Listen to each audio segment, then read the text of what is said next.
Hi folks, I'm Jared Bentley and you're watching the Johnson City Press Week in Review right here on jcpvideo.com.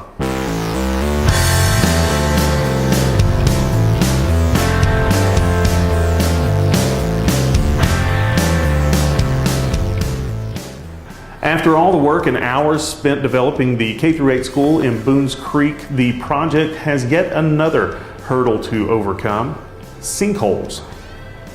One sinkhole has been found on the property where the new Boones Creek K-8 school will stand in about a year, and project manager Tommy Burleson said the sinkhole is one of 3 suspect spots on the property.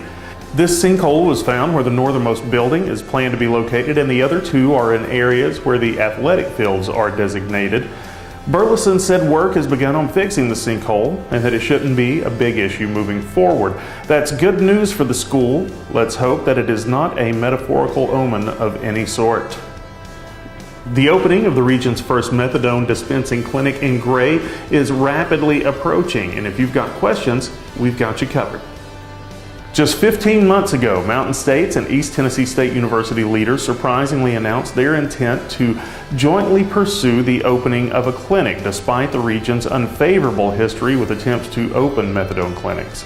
While there has been no definite date announced, it is likely that the clinic will open this month, and that leaves the community with a lot of questions still wanting answers. If you're one of the people looking for answers, like I said, we have you covered. You can visit our website and search for Zach Vance's article about the clinic and his interview that touches on the subjects of drug administration, the care policy, safety treatment and research, and more.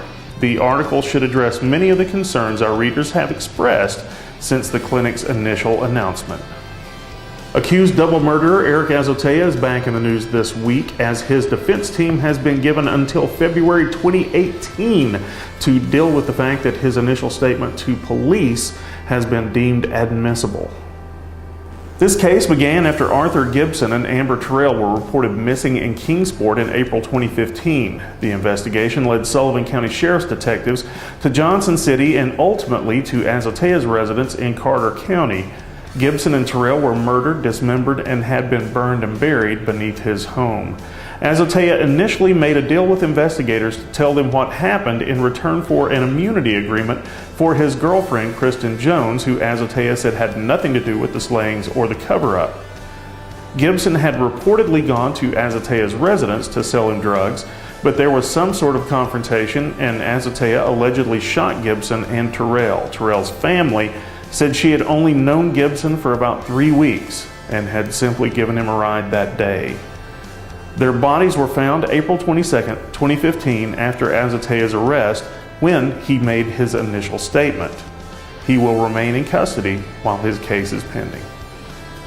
And finally, in other legal news, a woman whose toddler was found wandering through a parking lot in a dirty diaper was later arrested after telling police that she was God and attacking another police officer. Cynthia West was arrested after police went to a business complex's vacant lot across from her trailer park, where 2 people had found a 1-year-old child with no adult supervision near the busy street. The people told police they had been with the child about 20 minutes, and when they could not find any parents, they called 911. Police searched the area and found the child's mother crouching next to a gazebo and texting on her cell phone. The woman told police she had been looking for her child and appeared to be under the influence of an unidentified substance. She gave police false names and at one point claimed she was God. As she was detained, West became combative and struggled with the officers, eventually kicking an officer several times in the legs and knee.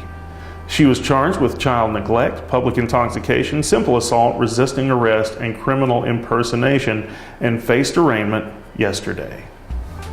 Let's hope her story, like all others, has a happy ending.